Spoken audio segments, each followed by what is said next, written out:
Well, the new BeamNG update is out. New car? Nah.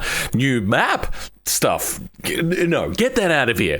VR? Well, that's bringing crashing in the game to crashing the game. Sure. What I want to talk about is the big thing for me, and that is a new modding tool, which, yes, I get it, everyone.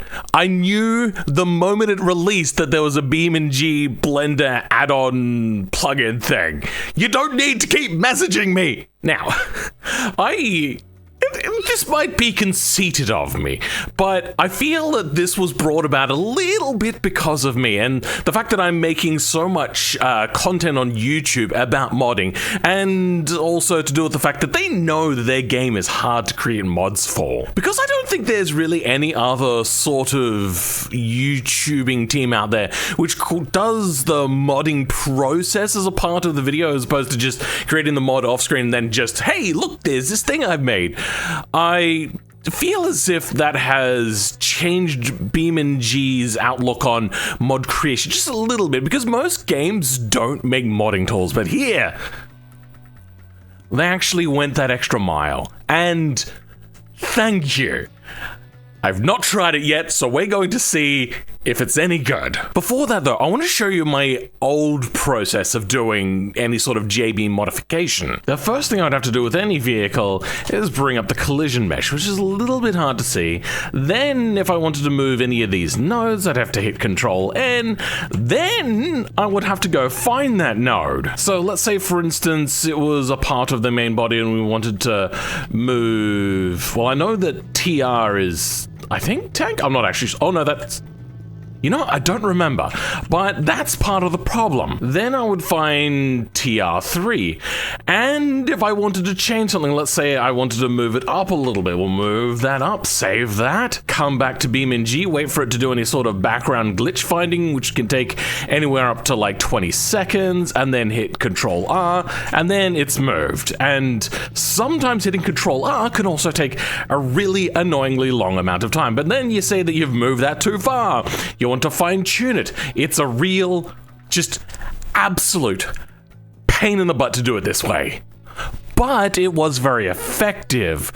The other way that you would do it would be to move the entire part in its flex body with either node move or node offset. Say, for instance, you wanted to put a bunch of JTOW. In fact, actually, let's say a lot of JTOW. I would have to go in and move every individual coordinate separately to get it into place. And then I would have to also move the flex body, which is just, oh my god. Could you imagine doing that amount of work? Theoretically, there was also this other program called Node Beam Editor, but this program was incredibly flawed. Not only was it able to not do things like node offset or node move, any sort of weird section that isn't 10 years old and been in the game forever, just would cause it to completely not work. And it's just so many things wrong with this, including, and let me be clear about how annoying this is, no undo. So if you've done something and you've been working on it for, say, 15, 20 minutes, and then you're just about to go save and you accidentally make one little mistake, or in the middle you make some mistake, you're like, oh, I have to close it and restart it entirely from scratch. It is the worst thing ever. Which is why when I saw that there was a first-party plugin that you could use in Blender, that really piqued my interest. Now, I've not used it, so I'm gonna have to quickly learn how to do this so then I can show you people. And to start with, we can create JBeam parts from scratch and import existing JBeam parts.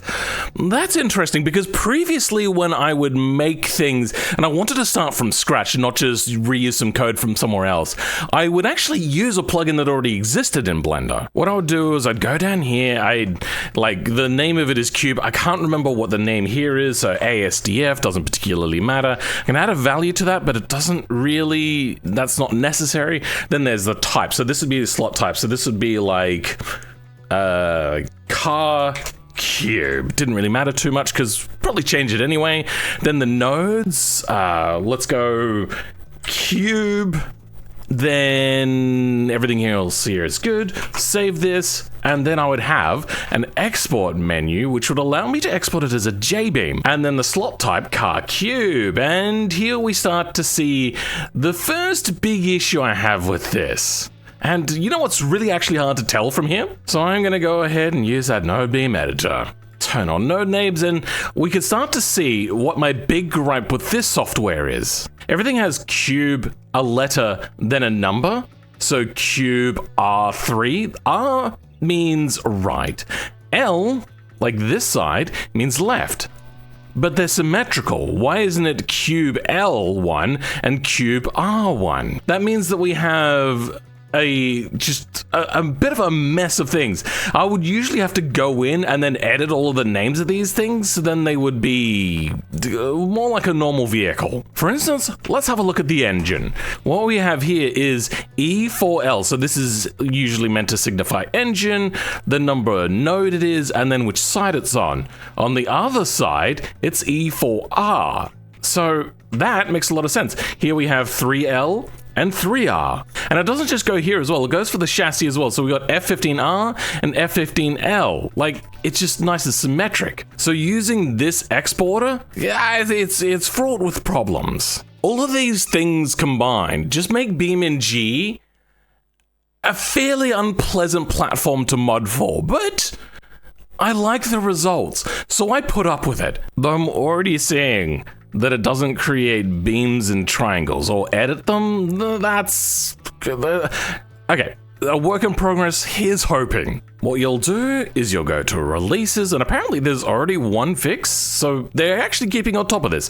You'll download this, then edit, preferences, you'll install it by finding your download section, blended JBeam editor 1.1. Then turn that on, and this all looks pretty good. I think we're done. File, import, then we have JBeam. Oh yes! Let's go to that Napier Railton I was working on, and oh, we have import all parts? Can we do separate parts? Okay, I'm actually going to import instead this JTO section, put that in there and open it up. Well, I opened up the wrong part. Let's Control Z that, F4, import, try that again. If we go import all parts, okay, it doesn't use node offset or node move, which is disappointing because in the very first slot, I have it creating a whole bunch of node moves, which is fair enough. I have been told not to use this, and I think that's partly because maybe they were gearing up to do this, which is sure. Though I don't need to worry about that quite so much because we have extra advantages now. In this, I have these two files which were meant to be used with the old NodeBeam editor, but I can just use the normal DAE that comes in the files. So F4, import DAE, and bring up that city bus JTO. Perfect. So I could select that, and then select this.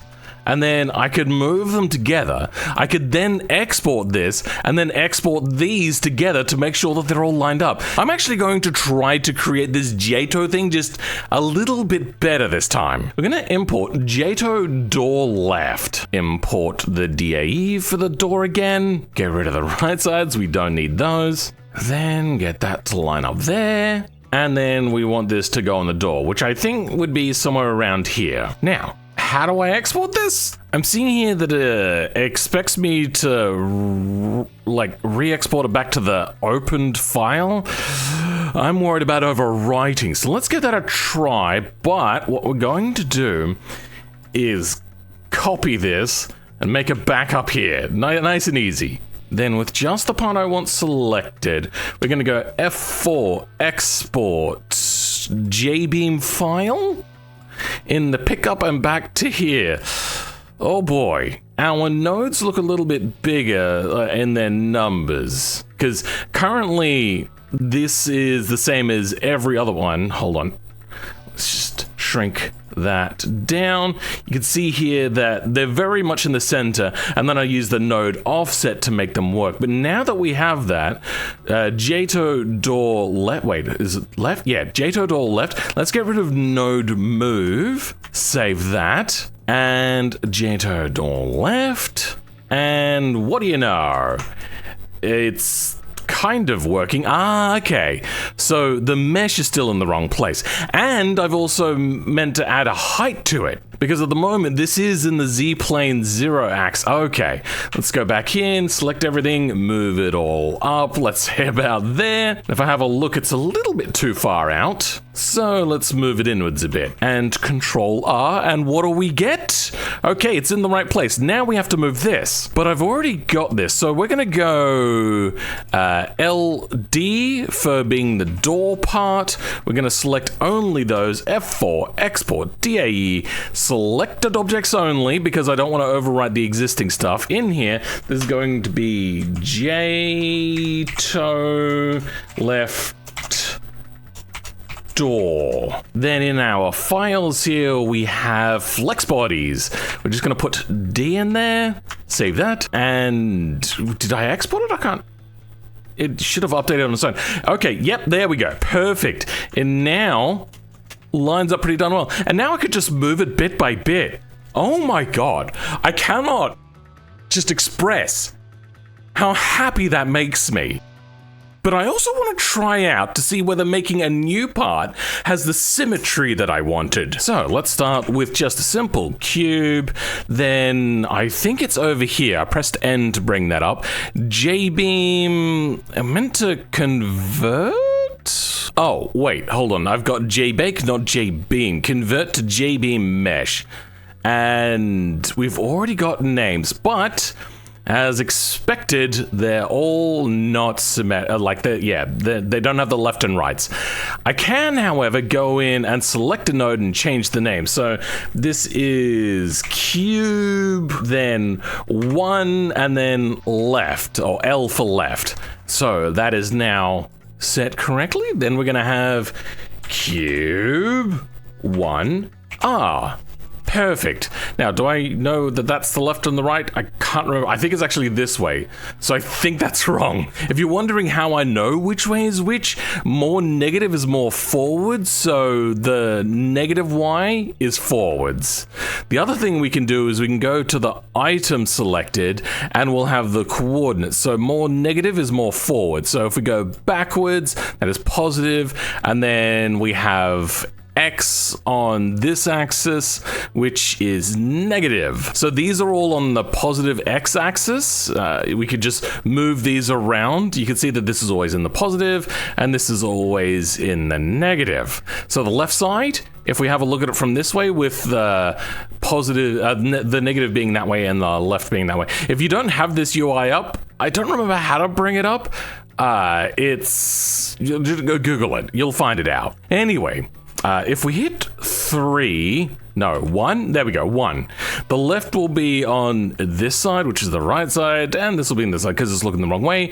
And then this is on numpad, by the way. If we hit 9, it'll flip us around. You can also just use these things to look around from a certain axis.